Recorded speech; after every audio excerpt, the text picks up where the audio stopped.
Good morning, good afternoon, good evening. It depends on your time zone, but can you hear me? I hope you can hear you all. Thank you for joining this LAM session. Here we have three speakers, and I think this is really important topic for integrated assessment modeling because land-related mitigation measures are quite, essential element to decarbonize our system, or even, goes negative. And so we will start from Giacomo GRASSI. The title is the Rosetta Stone Method translates land use mitigation pathways to estimates compatible with the country's GHG inventories. The floor is yours. Can you start? Yes, good afternoon. Good morning, depending on where you are. Can you see in the slide mode? Yes. Okay, good. Can you speak more loudly? Yes. Can you hear me fine? Yes, now good. Okay, good. Right. My name is Giacomo GRASSI. I work at the Joint Research Center of the European Commission. In this presentation, I will discuss on the importance that different communities understand each other, even if they speak different languages. These communities are, on the one hand, the greenhouse gas inventory community, where I come from. On the other hand, it's most of you listening, the IAM community. And I start thanking my co-authors, very numerous, especially the one from Integrated Assessment Modelers, who at first looked at me as a strange animal, opposing what I'm going to present you shortly, but then demonstrated, I have to say, very open to new ideas, even if challenging consolidated knowledge. The starting point of my story is the anthropogenic land use flux reported by different communities. The blue and the red line are the global models, bookkeeping and IAMs. The gray and the black lines are the national greenhouse gas inventories and the NDC from countries. As you can see, between them there is a large gap, more than 5 gigatons of CO2. That's a big number. The figure below suggests where this gap is. It's not on the emission side, but rather is on the removal side. In short, the gap is because we are comparing apples and oranges, as I will explain in the different slide. Is this a problem? Yes, it is a problem in the context of the global strategy, which will assess the country's collective progress toward the 2-degree target in the light of the best available science. Input to the global strategy, as you know, include aggregated country data, NIPCR 6 and other scientific data, and this will be compared to assess the future gap.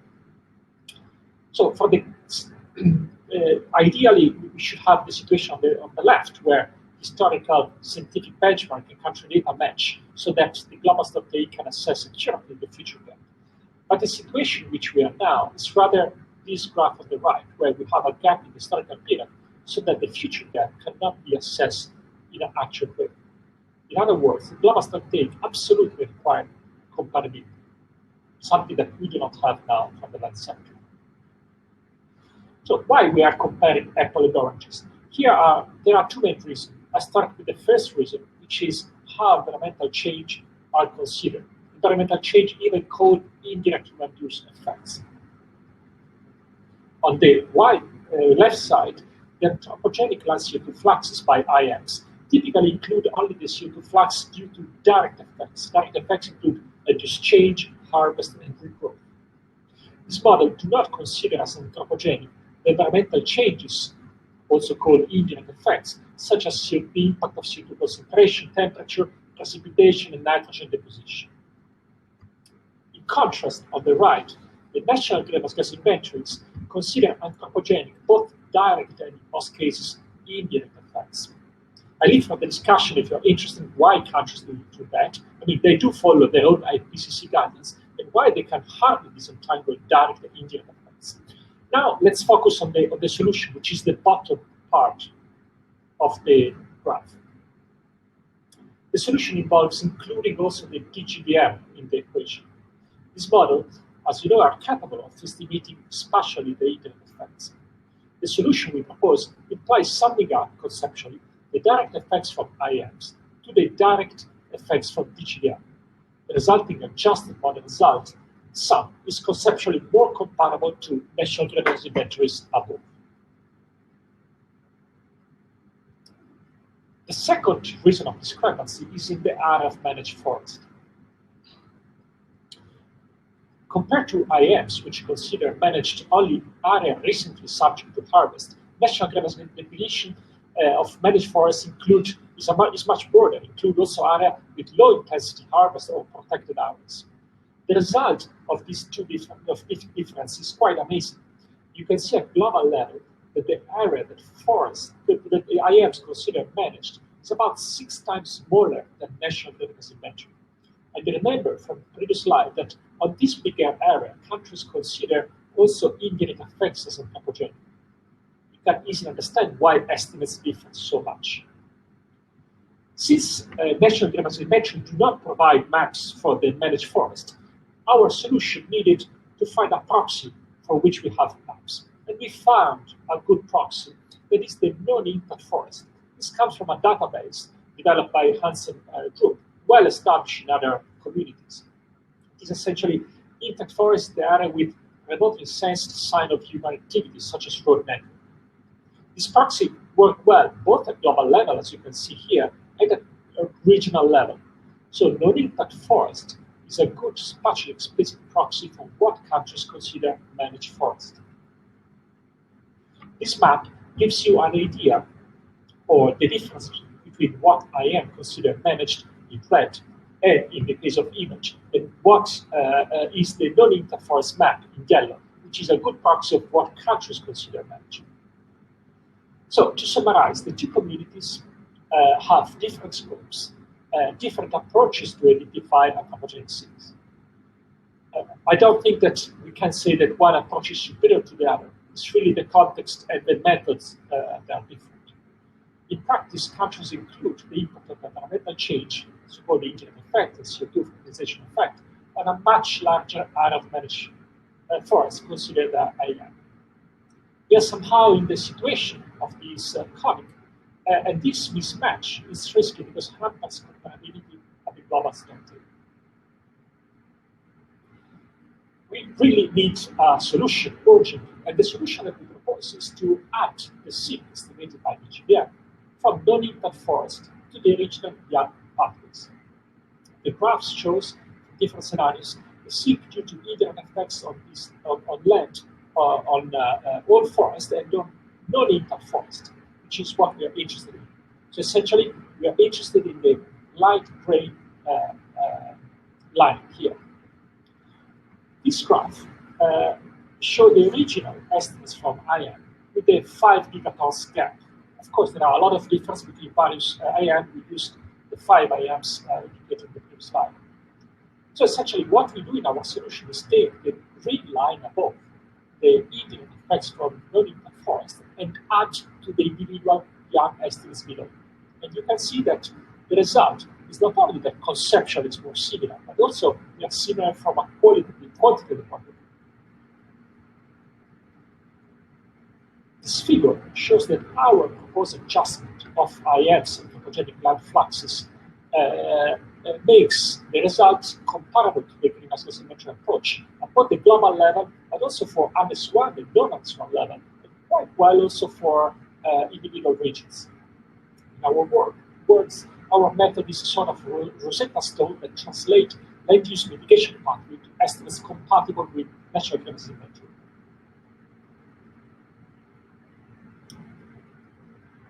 The implications of our adjustment are important, even if not easy to understand.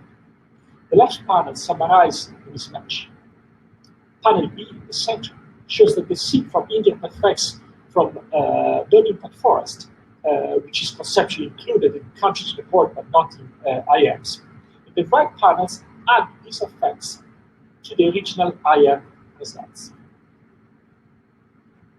The panel D, left bottom, includes the non-LUCF emissions. Here, these emissions do not require any adjustment because the IAMs produce the historical trend well. However, since the atmosphere does not distinguish between sources of CO2 from LUCF or from fossil fuel, our proposal led adjustment indirectly and avoided the influence also the country comparable IAM pathway for economy-wide emissions, which is panel P, shifting all the pathway down. Our solution does not change the original decarbonization pathway, but adjust the reported emissions to be consistent with the national inventory and national NDC, resulting in emissions which are smaller relative to the original YAM pathway. For each scenario, the cumulated impact of this adjustment is shown in the table. Our scenario-specific adjustment can be used in our studies. If you want to make your IAM result comparable to country metric, therefore more policy relevant, you just need to add this adjustment to your results. Few words of caution. We do not suggest that including indirect effects is desirable, of course. We do actually the opposite.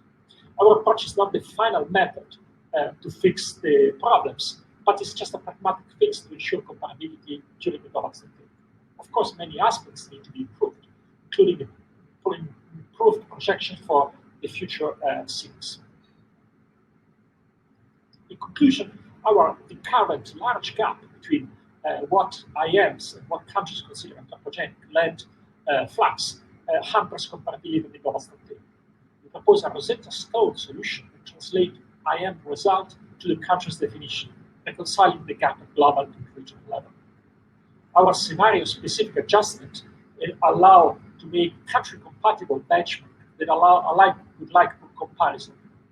Our solution does not modify the original decarbonization pathway, but change the perception of countries regarding the level of net emission that they need to achieve. Our adjustment, in conclusion, is essential for a more accurate assessment of the progress achieved and the adequacy of country collective mitigation pledges under the global standard. Thank you. So now we have one question from Volker. Let me read the question. Your 2018 Nature Climate Change paper shows a few country case studies that showed that the accounting gap between global models and national inventories explains some 80% of the discrepancy.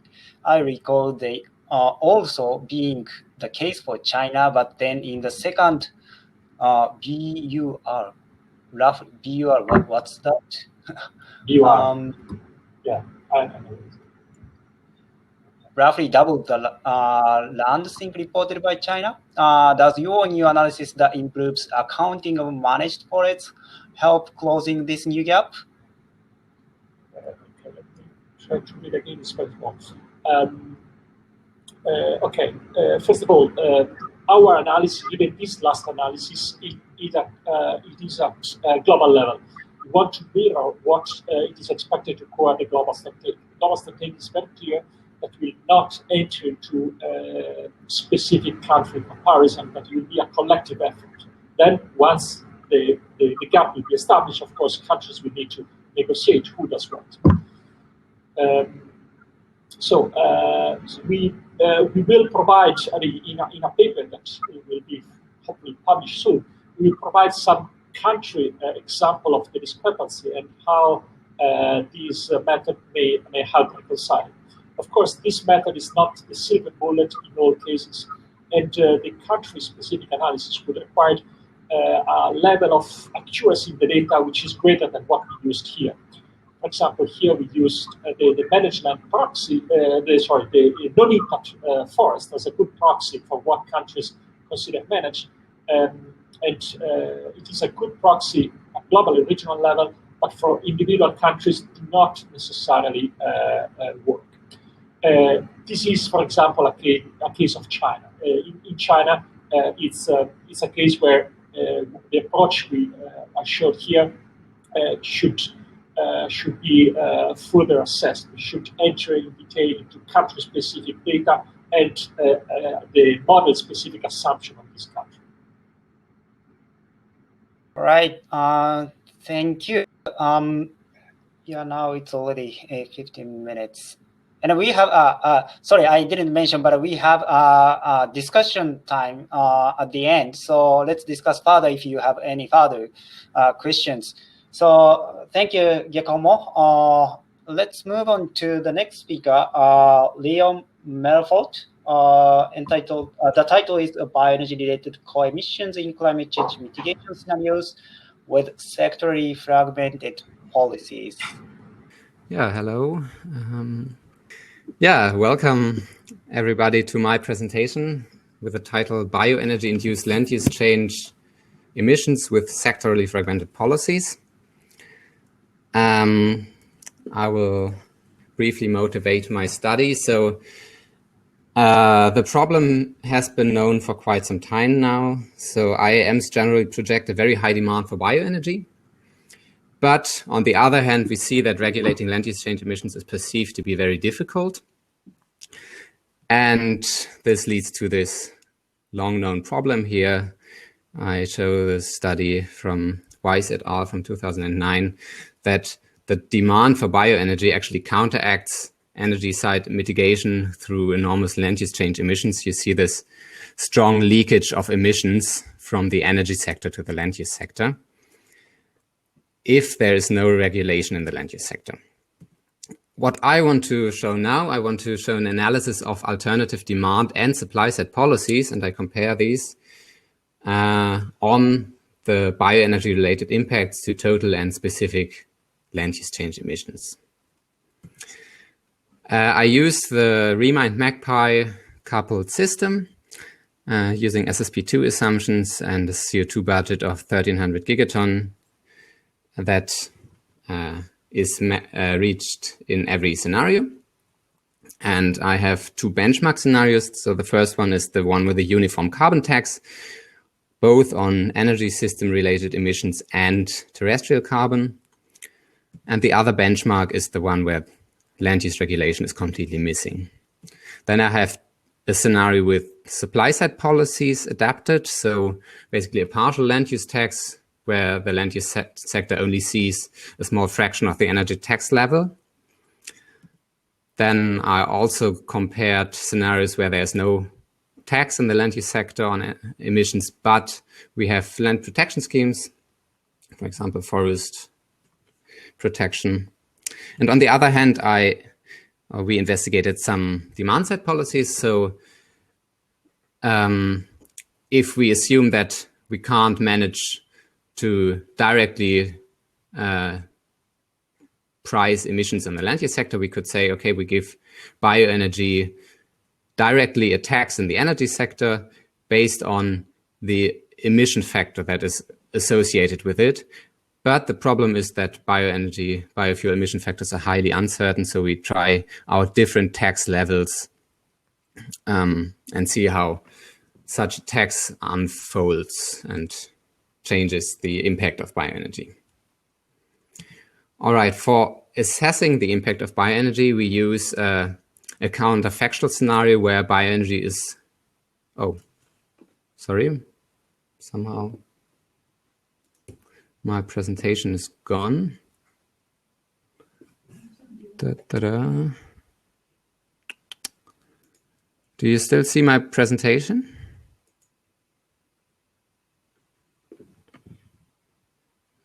I try to share it again. Yes, please reshare it. We can't see it any longer. Okay. Okay, now you should see it again, right? Yes, we do. Thank you. Perfect. All right, for my methods, I use this counterfactual scenario where bioenergy is turned off. And so the difference in land use change emissions that you see here on the right-hand side would then be attributed to bioenergy. And with this difference in emissions, I can calculate an exposed emission factor that includes all impacts of bioenergy by dividing this emission differences by the total bioenergy that is produced globally. Now I come to my results. So I compute this exposed emission factor, and you see in the UCT case, so with the uniform carbon tax, we have rather low emissions and relatively high bioenergy production, leading to an emission factor of only roughly 13 kilogram per gigajoule biofuel. But this, of course, looks completely different if there's no land use regulation at all. There we have an emission factor of more than 63 kilogram CO2 per gigajoule. If we apply this partial land use tax at different levels, we see that emissions go down and they go down at a faster rate than the biofuel production. So this leads to smaller emission factors. But if we only have this demand side tax, so a direct tax on bioenergy, we see that emissions and bioenergy production go down with the same speed, basically, or not speed, but with the same rate by increasing the tax level, and so this leaves the emission factor untouched. Another finding is with respect to the spatial allocation of production and land use change emissions, and you see that here in the first row of pie charts, I show the emissions and the local emission factor. And you see that a large fraction of emissions in all scenarios, but here in particular in the no land use regulation scenario, is occurring in regions where we don't have any bioenergy production. So this is pure ILUC emissions. But also most of the emissions, so more than 80% in such a scenario, is happening in areas where we only see less than 12% of bioenergy production. This changes a bit with the UCT case, but this is actually a general finding, irrespective of the policy design we apply. On the other hand, we see that the largest fraction of bioenergy, so more than 88%, has a local emission factor of less than 40 kilogram per CO2 per gigajoule biofuel. So we see here a strong mismatch of where bioenergy is being produced and where emissions occur. My third point I want to make is the composition of total CO2 emissions, and in particular, the role of BACs. So here in black, we show the land use change emissions, and the white frame stands for the land use change emissions that are related to bioenergy production. And on the negative values here in green show the emissions of BACs, and the white frame is BACs CDR related to purpose ground bioenergy production. And yeah, what we basically see is that in the case of no land use regulation, we could interpret this result that more than 75% of CDR savings from BACs are offset by land use change emissions, actually. So we can say that BACs efficiency is only reduced to 25%. All right, that's already it. So I want to make some conclusions. I think the main conclusion here is that supply-side policies determine this emission factor and not the level of bioenergy demand. So if we decrease this bioenergy demand artificially with a bioenergy tax, we don't reduce the emission factor, and it's always higher than 60 kilograms CO2 per gigajoule. The other point is that these ILUCs are unavoidable since the land use sector is too flexible and is able to shift and reallocate emissions, production, agricultural production. And the policy implication basically is that policymakers comprehensive supply side policy for managing land use change emissions, since both bioenergy and non-bioenergy related emissions at the same time. And there was this recent study that showed that alone emissions from food production make it complicated to achieve the 1.5 degree target. So my study in combination with this one shows basically that it's a very good idea to directly attack the land use change emissions comprehensively, since a demand side tax has no effect. All right. Thank you very much for your attention. We haven't yet any comments or questions on your presentation. So while waiting for the questions from audience, let me give you first question.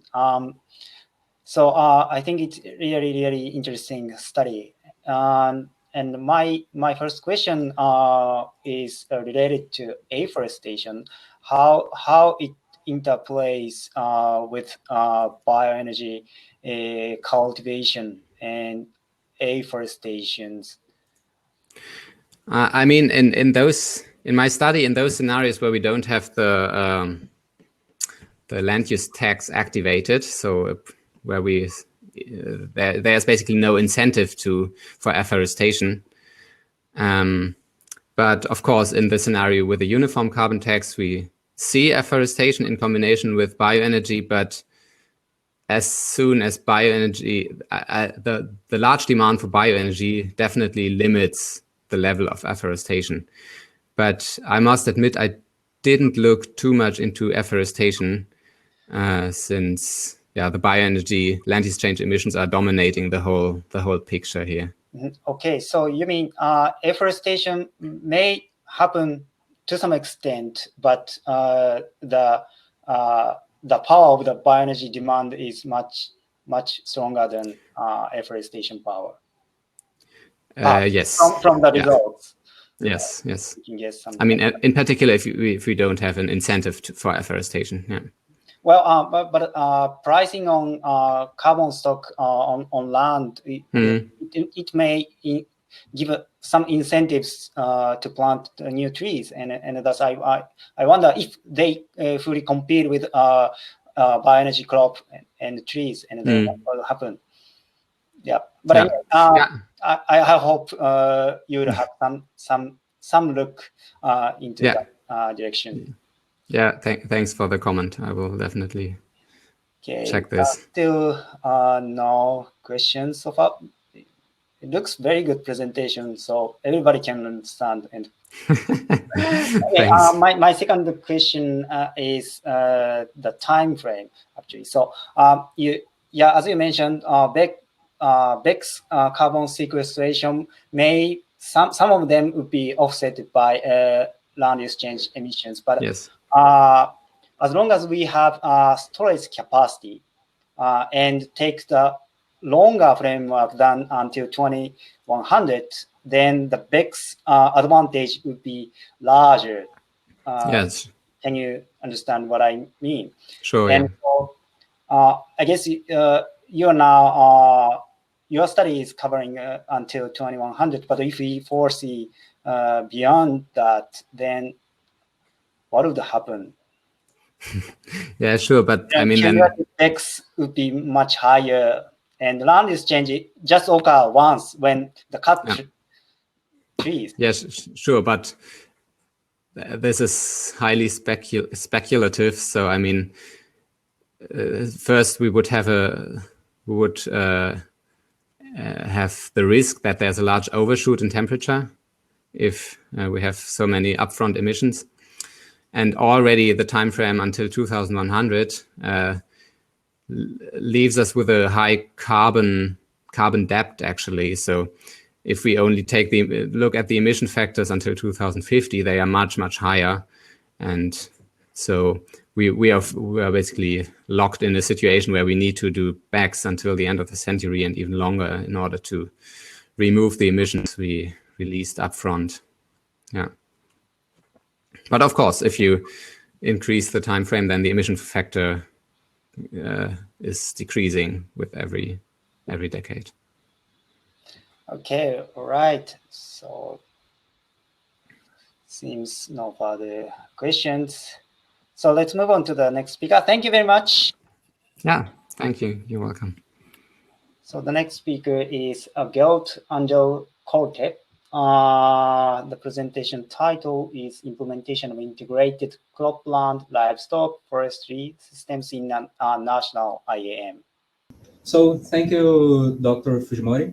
Good morning, everyone. My name is Gerd ANGELKORTE, and today I will present this work that I have been developing with other researchers of Synergia COPPE. First of all, the integrated systems are already used in Brazil occupying an area of approximately 11.5 million hectares. So, what are these integrated systems? They are production systems that consider the implementation of two or more types of productions. They can be of the agroforest types, as is the case of the integration of crop forest, of livestock forest, and the crop, livestock, and forest. There is also the integration of crop and livestock that is the most used in Brazil, which represents about 83% of the entire Brazilian area with integrated systems. But the IFC system is not widely used in Brazil, and because of this, it's not considered in this study. And in EIM's models, these integrated systems can be seen in two ways. One, in non-spatialized models that use a specific land cover only for this type of production. On the other hand, in spatialized models can represent in the same pixels different proportions of land cover and production systems. However, there is no interrelation and co-benefits between these systems. Okay. Now I will be presenting the methodological part. We use the BLUES model, that is the Brazilian Land Use and Energy System model. The BLUES model was developed by Synergia COPPE groups, and it is a bottom-up and perfect foresight model. BLUES is divided into 6 regions, 5 for each one of the Brazilian geopolitical region, and 1 for the macro region, Brazil, that is responsible for meeting Brazilian and exportation demands. And in addition, BLUES meets about 25 endogenous agricultural demands. For that, several types of production systems are used, which are modeled in form of agricultural production technologies, and that use several inputs to determine the modeling of these technologies. The BLUES model has the integrated systems as one of its land cover, but however, not being ideal for the proper evaluation of these interrelations. Therefore, this single land cover was replaced by 3 new land covers, which are the first of all the integrated system of crop livestock, and 2 others that consider productivity systems through agroforests. One with planted forest and other with native forest. This was done due to the need to differentiate the carbon stock below and above ground from these different type of integrated systems. Soon, going from what we had in the old integrated system and moving to 3 different types of carbon stock. So, 11 new agricultural production technologies were developed through integrated system. They represent the main mean of production with integrated system in Brazil. For this, different interrelationships were considered between each system, and also considering different inputs such as fertilizer, water, and others. Hence, we were able to identify the initial areas for each integrated system groups and the expansion potential.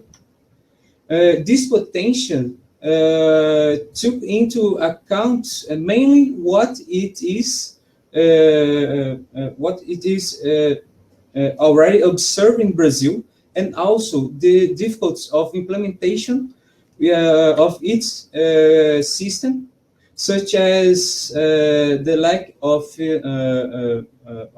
financing of the implementation of these systems in Brazil, and the difficulty of acting qualified labor in the main productivity areas in Brazil. And in addition, different benefits were considered, such as the increase of productivity, the nutrient cycling, the water demands, and others. Finally, 5 scenarios were developed: business as usual, and 2 Celsius degrees by 2100. Both consider an approach with and without the new integrated system implementation, and the last one consider even more restricted climate scenarios, that is the 1.5 Celsius degrees.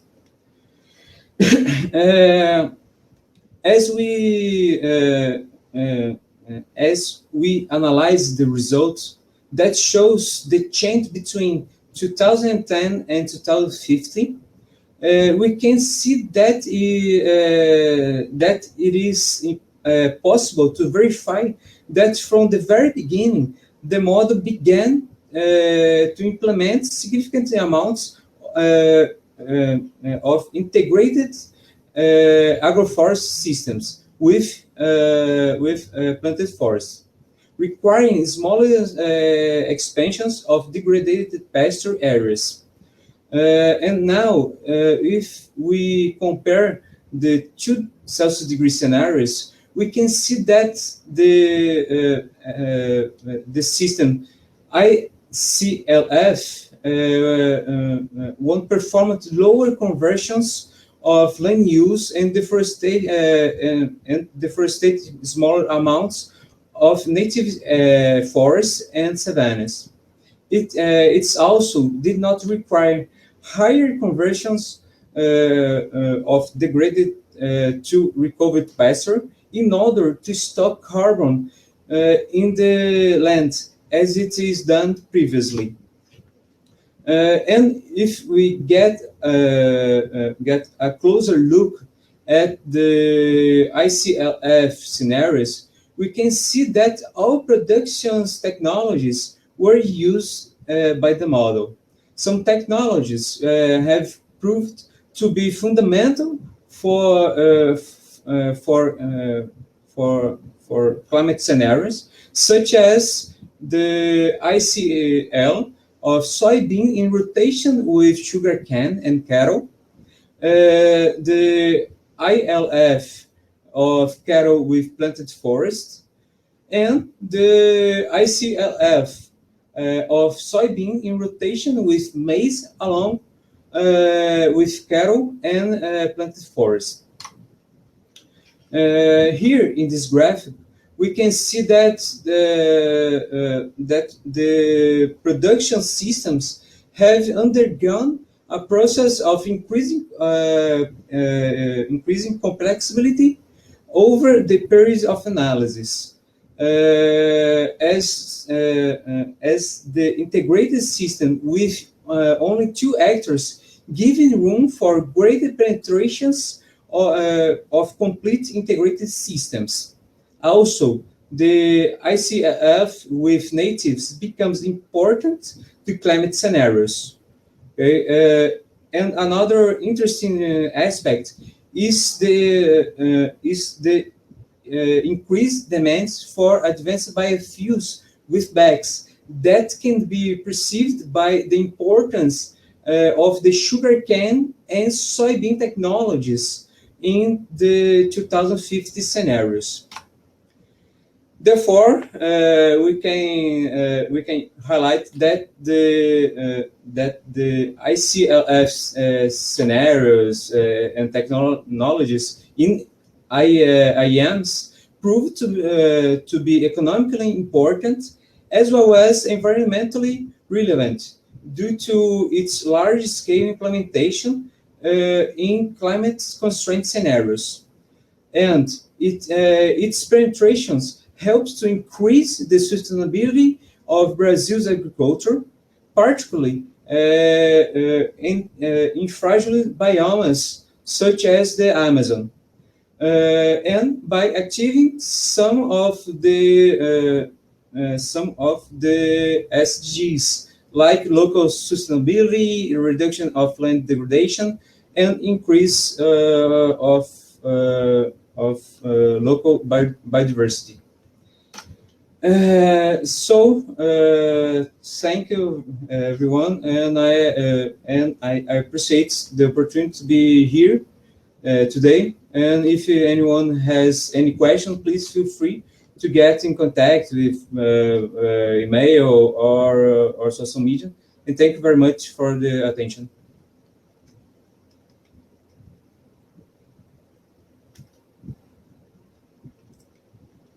Right. We have one question from Florian. Let me read it. How much uncertainties there is in the above and below ground emission factors for the different, sorry, is it for this presentation? Oh, yes. Different systems in Iclf, integrated cropland and forestry system. Are they calibrated on case studies, non-experimental farms, or? Yeah, thank you for the question. It's a very important question.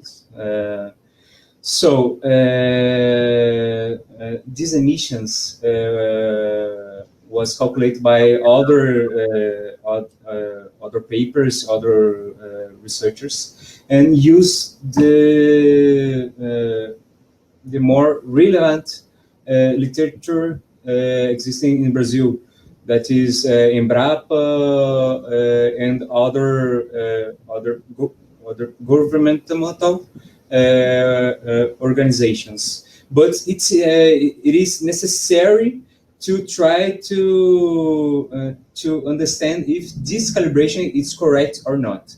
We are in the process of this calibration. Okay, it's not completely finished. I think every researcher in the AFOLU sector in Synergia could help us to improve that. But it is in the improvement process. Okay, I had also a kind of a similar question, whether this can reproduce the historical records if you run from like a 2010, then last decade, is it possible to be reproduced or not? But anyway, we have another question, so let's move on. From Jonathan, very interesting work. Does the model take into account that high-skilled labor is required by limiting somehow the adaptation rate of the more complex production systems? Yes. Thank you for the question. Yes, the model consider this high skilled labor required, but that is not perfect in the model. We can improve because the model function it's like a box. We introduce these technologies in the model with all the barriers existed in these technologies. So the model will not improve the skill of the labor, but we introduce this necessity for the model. I don't know if Okay. you understand my. Do you take into account labor cost? If you do No. it, then high skilled labor would require a relatively higher wage. But no. This cost is in the cost of the technology, but we not consider in the model the labor, the technology labor, only the technologies of the agricultural production. So the cost of these technologies is higher than other technologies that didn't use this labor. Okay, all right. So I don't say that's the perfect solution, but it may represent some of the high skill labor things. Okay, Vasilis, give us the final question. Thanks. What are the barriers to large-scale adoption of Iclf? If I am not mistaken, their current uptake is quite low. Current uptake is quite low. Yeah, the most important barriers of this system in Brazil is the financial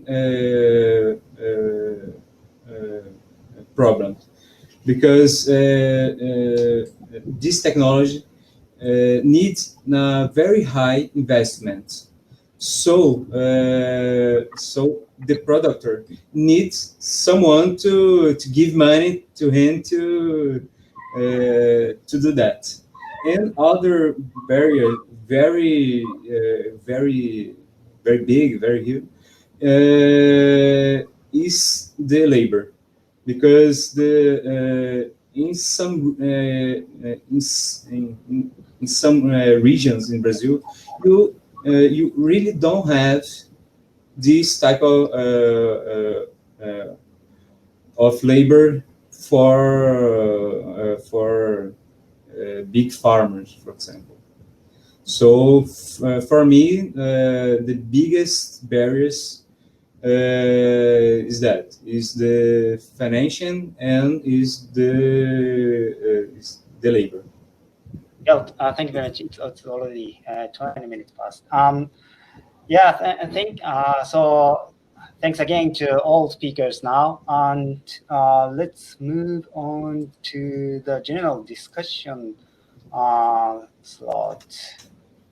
All presenters are here, and so are there any questions or comments from audience? So far, we haven't yet had specific comments. Do you presenters? Do you have any questions or comments on other presenters? Well, I think 3 presentations are quite diverse, and the scope and regional coverage are different, and topics as well. So it might be difficult to get a general comments right now. But let me kick off. It might be a specific, but yeah. About the Giacomo's presentation, I think that's a really crucial point now, because we need not only zero but negative emissions may required at some point, and in such a case, how we account the land use emissions would be really, really crucial. Maybe not for individual nations, it also matters.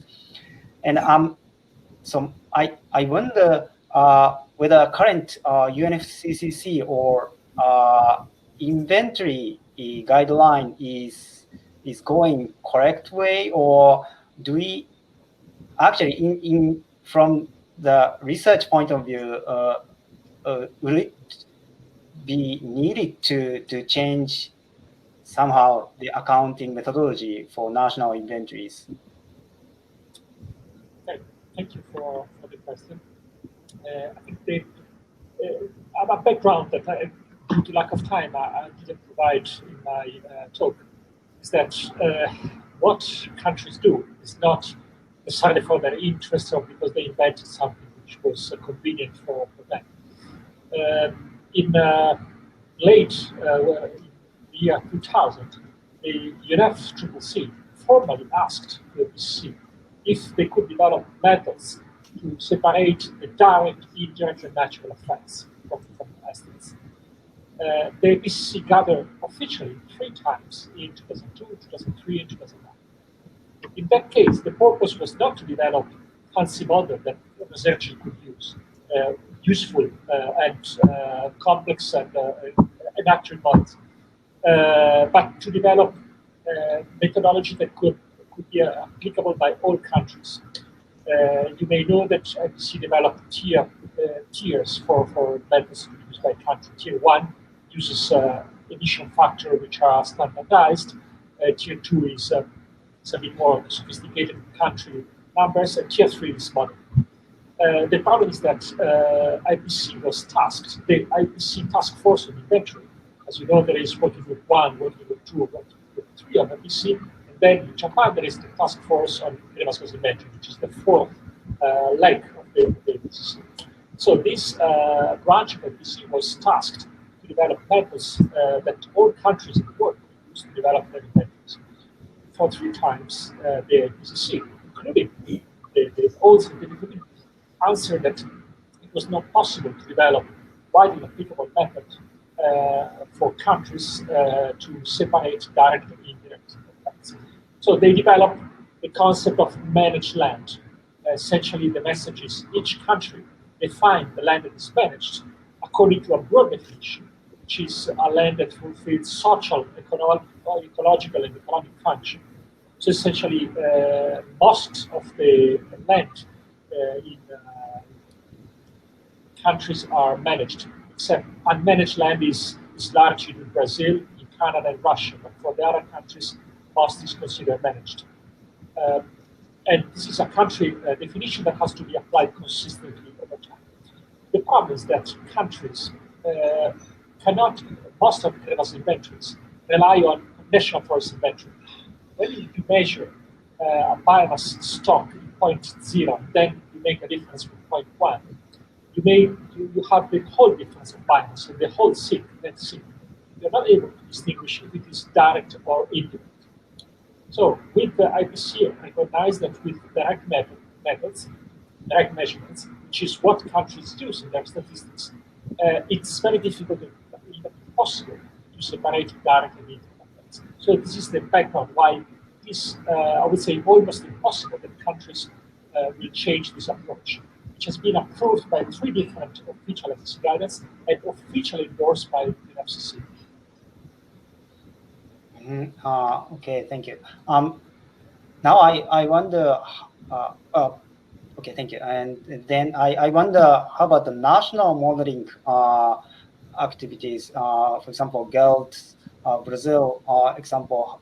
Do you take into account the managed and unmanaged carbon sequestration in your model?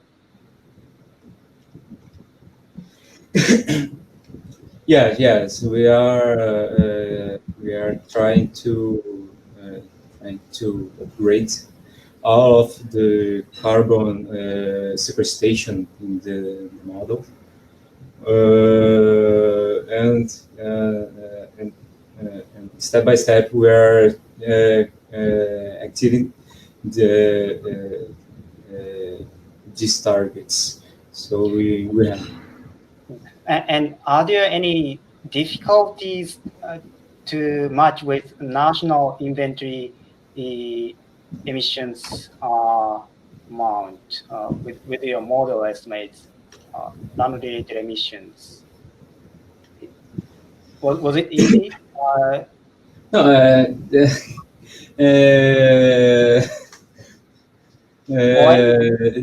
emission is really not easy to get. It's really difficult to have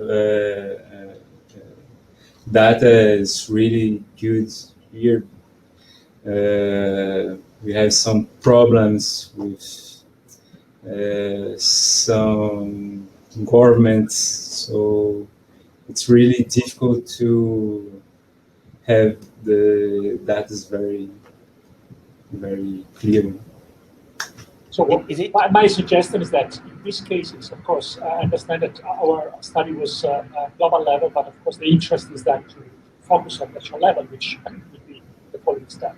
My suggestion is go to try. I mean, essentially, what the fix that we propose, which is a sort of is a trick to add the Indian effects on the area that the country consider managed.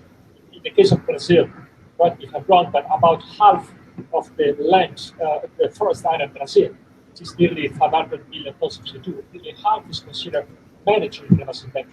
So they consider also through the direct measurements of inventory, they consider also these Indian effects. So try to add these on top of that.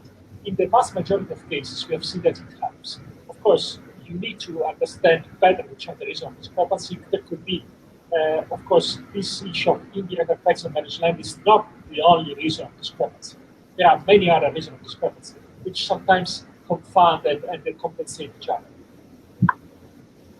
Thank you. It's really good. We will try something like that. Thank you. Well, now I thought about Leon's study where indirect emission offsets some BECS carbon sequestration, and then I wonder. Yeah, as far as I understood, the emission factor is fixed at the current level, but considering the future potential carbon sequestration from the tree, then the potential emission factor in the future is a bit larger than the current one. It also depends on the climate conditions, and so yeah, it might have some impacts in your study as well if you consider fully. Consider what? Sorry. The future carbon potential carbon sequestration. If you wouldn't cut the tree, then tree can absorb more CO2 than the current already accumulated tree, right? So yeah, I assume you are fixing the emission factor at the current level, if it exists now, but actually it may be different in the future. That's right. So the real emission factor could be even larger than. So the kind of penalty of indirect land use change emission would be higher than the current your estimates. Yeah, that's right. Yeah, I think. Yeah, I'm not sure to what extent this would affect my results, but yeah, still, I mean, the emission factors I calculated are already very high. So without land use regulation, you have emission factors that are already close to fossil fuels, even at a 80-year time frame, 80-year time horizon. So, then this would even worsen the efficiency of biofuels. Okay, all right. So now the time comes to the end. So thanks again to all three speakers. And the participants to this session, we had a very, very good presentation as well as the discussion. And I hope we can actually physically meet next year and have much more meaningful discussion. But anyway, yeah, it's great opportunity for us to meet via this system, although there have been some troubles. But yeah, we hope that your studies will be published somewhere very soon and have a high impact in this research field. Right. So thank you very much. Bye. Bye-bye. Thanks a lot. Bye. Bye.